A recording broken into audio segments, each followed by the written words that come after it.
Es para mí un privilegio poderle hablar en este día tan especial, el Día del Niño Adventista, a esta linda iglesia de Westchester. Felicito a la iglesia, a sus pastores, a los líderes, por el ministerio agresivo que tienen con nuestros niños. Toda la programación de aventureros, toda la programación del departamento de niños para bendecir a estos niños serán recompensados en la eternidad. Y es por eso que quiero tomar un tiempo en estos momentos para hablarle a la familia, hablarles a los niños sobre la importancia de prepararnos para la eternidad. Vamos a orar. Querido Padre, al escuchar tu palabra queremos que tú nos ayudes a entenderla, a ponerla en práctica, a vivirla en nuestros corazones. En el nombre glorioso de Cristo Jesús. Amén. Amén. Se nos perdió nuestro niño pequeño Samuel. Estábamos en un parque de diversiones con la familia. Sori estaba con Samuel y ambos se entretuvieron y pasó lo que jamás nos hubiéramos imaginado. Samuel se nos perdió. Y empezamos a gritar por Samuel, buscándolo por todos los lados. Yo no estaba al lado de Zoraida y cuando oigo los gritos, llego, pregunto y empiezo a buscar a Samuel desenfrenadamente. Oh, los pensamientos que me pasaban por mi mente eran indescriptibles. Esa serie de televisión que se llama Special Victims Unit. Me vino a la mente. Los niños robados. Todo era una pesadilla. Hasta que lo encontramos jugando. Como si nada estuviera pasando. Los sentimientos experimentados no se los deseo a nadie. Hoy hay padres que han perdido a sus hijos y no lo saben. Hay otros que ya se han dado cuenta de que sus hijos están perdidos y se están alando los pelos. No estoy hablando de que tus hijos se han perdido en un mall o en la playa o un parque de diversiones o se han perdido porque salieron y no llegaron. No, le estoy hablando de los hijos que se han perdido porque no quieren saber más de la iglesia y mucho menos de Dios. El 59% de los jóvenes entre 19 a 29 años de edad se van de la iglesia. El 50% de los jóvenes están significativamente frustrados con la iglesia. Estas son las estadísticas. El 57% están menos activos que cuando tenían 15 años de edad. Y el 38% pasaron por un periodo donde dudaron de su fe. Hoy les quiero hablar a los padres, como dije al principio. Y el mensaje de hoy está en el libro de Josué. Vamos al libro de Josué. El pueblo de Israel, la historia, el contexto del libro de Josué es fascinante, muy bonito. El pueblo de Israel salió de Egipto para llegar a la tierra prometida en unos días, pero el viaje que debía haber sido unos días se convirtió en 40 años porque Dios dijo que por la desobediencia de ellos toda aquella generación no entraría a la tierra prometida. Solo entraron Josué y Caleb. Josué guió al pueblo en la conquista de la tierra prometida. Josué tuvo grandes experiencias con el pueblo. El pueblo llegó a respetar a Josué como mismo respetó a Moisés. Pero mientras el pueblo estaba obteniendo estas victorias, algo estaba pasando detrás del telón que estaba minando al pueblo. El pueblo y su líder estaban descuidando una orden divina que iba a producir estragos en el pueblo de Dios. Y aquí está el versículo. Dice, pero murió Josué, hijo de Nun, siervo de Jehová, siendo de 110 años. y lo sepultaron en su heredad de Timnat Sera, en el monte de Efraín, al norte del monte de Gaas.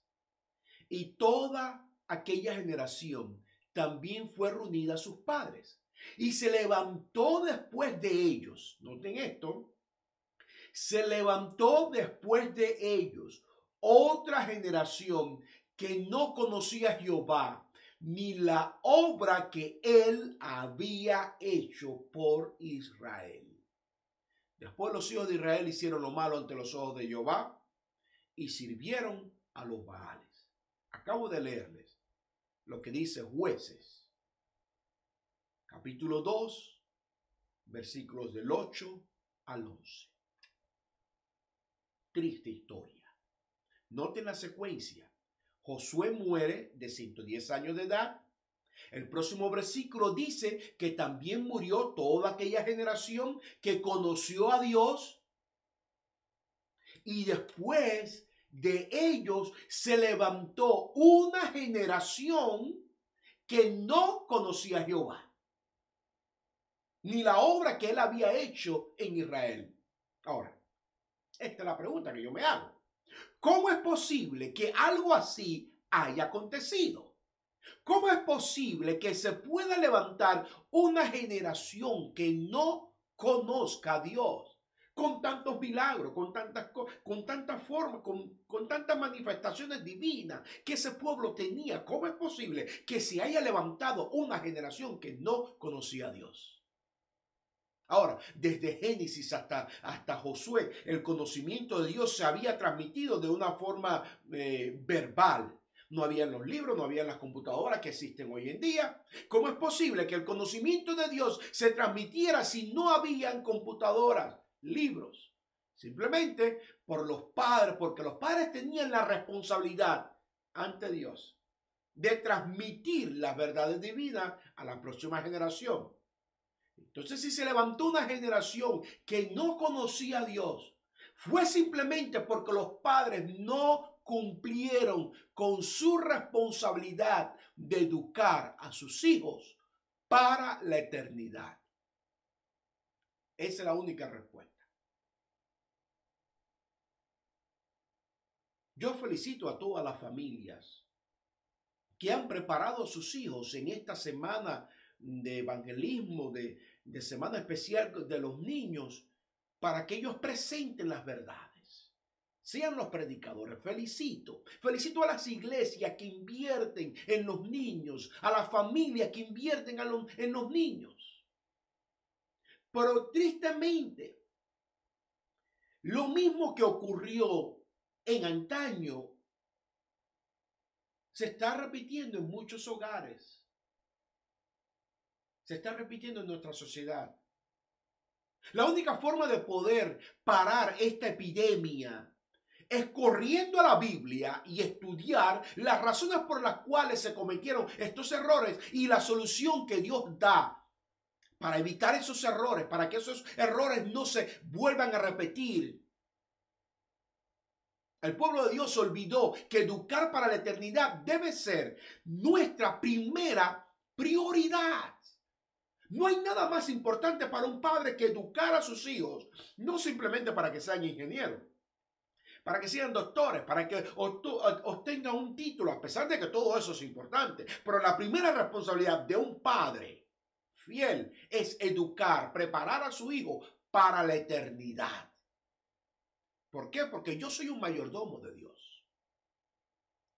Yo escribí mi disertación doctoral basada en el libro en los primeros 3 capítulos del libro de Génesis.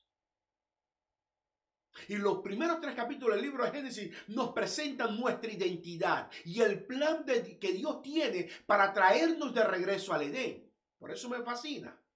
Y si quiero entender cualquier aspecto de la familia y el plan de salvación, este es el lugar donde yo les recomiendo que vayan a empezar a estudiar, a buscar cuáles son los principios bíblicos que Dios presenta en estos primeros 3 capítulos. Y una pregunta que me hice mientras investigaba fue la siguiente. ¿Dónde está el concepto de crianza de los hijos, de los padres? ¿Dónde está el concepto de crianza de los hijos en los primeros 3 capítulos de Génesis? Y vamos a analizar un poquito esto y después vamos a regresar al libro de Josué. Dios crea al hombre a su imagen. La imagen de Dios se ha interpretado en 3 dimensiones: la imagen estructural, relacional y funcional del hombre. El hombre tiene una estructura que le permite pensar, crear y actuar. Esa estructura lo lleva a tener una relación íntima con su Dios y con su prójimo, porque para eso fue creado. La estructura y la relación lo llevan a cumplir con el aspecto funcional de la imagen de Dios. El hombre fue creado para cumplir con una función. ¿Cuál era esa función? Ser mayordomo de lo creado por Dios. Génesis, entonces, 1:28 es un versículo clave en todo este concepto de la crianza de los hijos. Y dice: multiplicaos, henchid la tierra, subyugadla. Esto quiere decir que Dios es el creador de todas las cosas. Y el hombre es entonces, ¿qué cosa? El administrador. Por lo tanto, cuando Dios te da un hijo a ti, padre, Dios no te está dando un regalo para que tú hagas lo que bien te parezca. Dios te está dando un hijo para que tú lo prepares para la eternidad. Ahora, esto se complica un poco. Porque cuando tú comienzas a ver la crianza de tus hijos desde la perspectiva de un mayordomo, todo cambia de color. Cuando hablamos de mayordomía, muchas veces pensamos en los diezmos y las ofrendas, pero la mayordomía es mucho más que eso.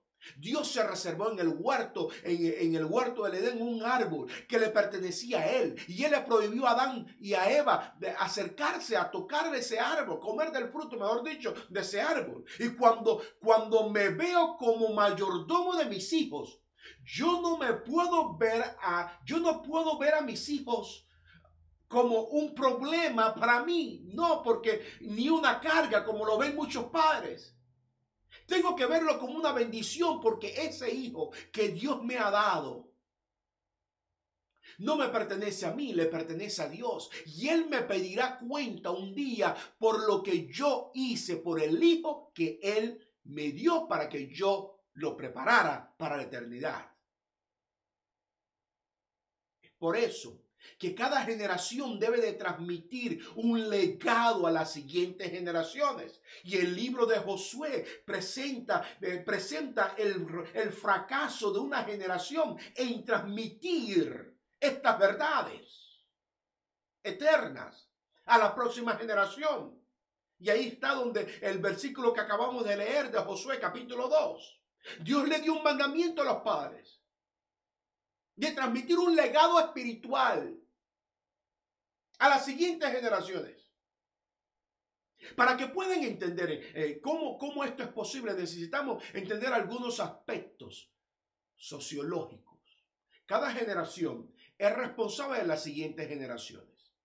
Nosotros, les voy a dar un ejemplo personal, nosotros cometimos un error con nuestros hijos, Yasmín y Samuel, porque no los forzamos a ellos a hablar español en la casa. Yo estaba aprendiendo a hablar inglés y toda oportunidad que yo buscaba era para hablar en inglés. Y mi esposo y yo no lo forzamos a ellos a hablar español en la casa. Si nosotros como padres no le enseñamos español a nuestros hijos, ellos van a pasar más trabajo aprendiendo el español en la escuela. Y es muy probable que mis nietos no puedan hablarlo tampoco porque mis hijos no lo hablaron. Y si mis tataranietos y es probable que mis tataranietos no podrán comunicarse con sus familiares que solo hablan español. ¿Se dan cuenta el efecto de una generación? La importancia de transmitir ciertos valores, ciertos principios, ciertas cosas a la próxima generación. Vamos a la palabra de Dios. Vamos a profundizar en esto un poquito más. Le voy a dar una evidencia bíblica. El libro de Deuteronomio, capítulo 6, versículo 4, presenta estos versículos. Oye Israel, Jehová, nuestro Dios, Jehová uno es. Amarás a Jehová tu Dios de todo tu corazón, de toda tu alma y con todas tus fuerzas. Y estas palabras que yo te doy, que yo te mando hoy, estarán sobre tu corazón y se las repetirás a tus hijos y le hablarás de ellas estando en tu casa y andando por el camino, al acostarte y cuando te levantes. Las atarás como una señal en tu mano y estarán como frontales entre tus ojos. Las escribirás en los postes de tu casa y en tus puertas. Isaías 54:13 dice, tus hijos serán enseñados por Jehová. Joel 1:3 dice, contad esto a vuestros hijos, ellos a sus hijos y estos a la otra generación. Es decir, que la palabra de Dios nos habla con claridad meridiana la tarea de los padres de transmitir a la próxima generación principios, enseñanzas bíblicas para que la verdad corra nuestra, fluya, sea transmitida de generación en generación. Analicemos todos estos versículos que le acabo de leer. Porque los mismos nos dicen, los padres son llamados, en primer lugar, a amar a Jehová de todo su corazón, con todo su corazón, mejor dicho, con toda su alma y con toda tu fuerza. Estas enseñanzas que los padres recibirían de Dios, las repetirían ¿a quién? A sus hijos, a la próxima generación. Les hablarían de ellas estando en la casa y andando en el camino al acostarse. Es decir, continuamente los padres estarían hablándole a Dios, de Dios a sus hijos. Eso es lo que dice la palabra de Dios. Ellos, en otras palabras, estarían educando a sus hijos para la eternidad, educando a sus hijos para la eternidad, porque es la primera responsabilidad. Yo te pregunto, ¿quién está educando a tus hijos? ¿Quién está preparando a tus hijos para la eternidad? ¿Qué tiempo inviertes en preparar a tus hijos? ¿Quién educa a tus hijos? ¿Lo educan las redes sociales? ¿Lo educan las escuelas públicas? ¿Quién educa a tus hijos? ¿Quién está preparando a tus hijos para la eternidad? Esa responsabilidad es de los padres, comienza con los padres. Y muchas veces los padres quieren delegar esa responsabilidad en el maestro de la escuela sabática del niño. Muchas veces los padres quieren delegar esa responsabilidad aún en una educación cristiana, pero no. La primera responsabilidad en la educación de nuestros hijos está en la casa, está con el padre.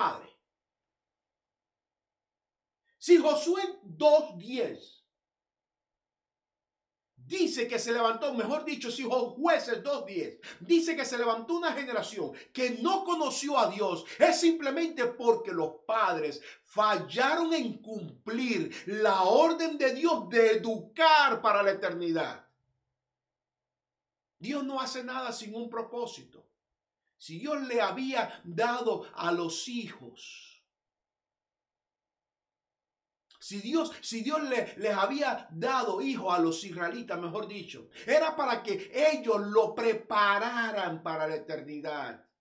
El levantar una generación que no conocía a Dios trajo una gran tristeza en el corazón de Dios y fue el comienzo del declive, de la destrucción de ese pueblo especial de Dios. La sierva del Señor dice, los padres en los tiempos de Israel debían de educar en sus casas, traer a sus hijos al templo para ser educados. Es por eso que yo digo que la educación cristiana no es algo opcional para los padres.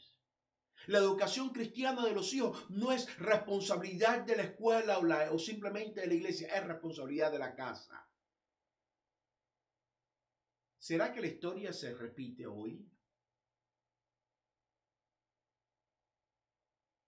¿Será que la historia se pudiera estar repitiendo hoy? Olvidamos que somos mayordomos de nuestros hijos. No hay tiempo para el estudio personal. Muchos padres no tienen ni tiempo para estudiar ellos. Y si no tienen tiempo para estudiar ellos la palabra de Dios, ¿qué tiempo van a tener para transmitirle las verdades divinas a sus hijos? La sierva del Señor dice que los padres que han descuidado las responsabilidades que Dios les dio deben hacer frente a ese descuido en el juicio. Entonces preguntará el Señor, ¿dónde están los hijos que te di para que los prepararas para mí? ¿Por qué no están a mi diestra? Muchos padres, continúa diciendo la sierva del Señor, muchos padres verán entonces que un amor necio los cegó. Los hijos, les cegó los hijos, les cegó los ojos para que no vieran la falta de sus hijos y dejaron que esos hijos desarrollaran caracteres deformados, inaptos para el cielo. Otros verán que no concedieron a sus hijos tiempo y atención, amor y ternura. Su descuido del deber hizo que de sus hijos, lo que son. Termina diciendo la sierva del Señor.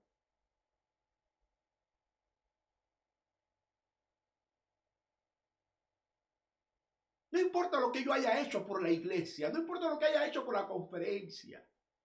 Si al final mis hijos no están al lado mío, no importa la cantidad de sermones que yo haya predicado, si al final mis hijos no están al lado mío, ¿cómo yo me voy a ver? ¿Te imaginas el cielo sin tus hijos? ¿Te imaginas el cielo? ¿Te imaginas el cielo allí con tus hijos, con tu familia? La felicidad que eso traerá. ¿Te imaginas qué ocurriría si como iglesia nos unimos a una para educar a nuestros hijos para la eternidad? Piensa en esa iglesia, en esa iglesia que se une para educar a sus hijos para la eternidad de aquí a 10, 20 años.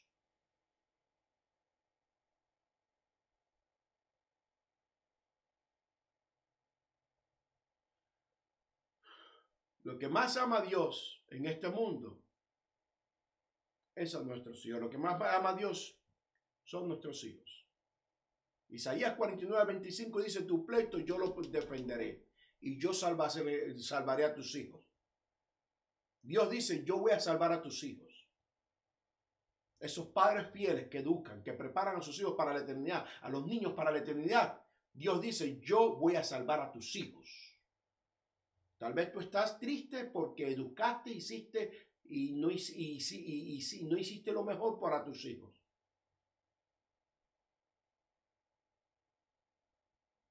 Nunca es tarde para comenzar.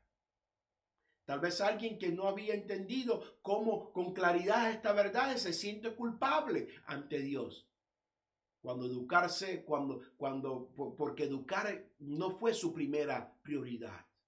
Tal vez hay un amigo que me está escuchando que no se ha entregado a Dios y hoy está escuchando y dice, yo me quiero entregar, me quiero consagrar y quiero preparar a mi familia para la eternidad. Hoy en el Día del Niño, yo desafío a toda la familia a levantarse, a unirse. Desafío a todas las familias para preparar a nuestros hijos, a nuestros niños para la eternidad, para bendecir a nuestra próxima generación. Hoy busco por padres que quieran clamar al Señor diciendo, Señor, hoy salva a mis hijos, porque educar será mi primera prioridad. ¿Dónde están esos padres que van a decir, hoy vamos a invertir? Si esta es tu oración, Dios te dice, educa en tu casa, educa en la iglesia, educa en la escuela adventista, en la escuela cristiana. Educa. Porque la primera prioridad que tenemos como padres es preparar a nuestros hijos para la eternidad. Que Dios te bendiga y te guarde. Que el Espíritu de Dios descanse hoy sobre ti. Oremos. Padre, que tu palabra hoy pueda bendecir, traer sanidad y bendición a las familias. Que hoy nos propongamos a partir de hoy educar para la eternidad. En el nombre de Jesús. Amén. Amén. Dios te bendiga.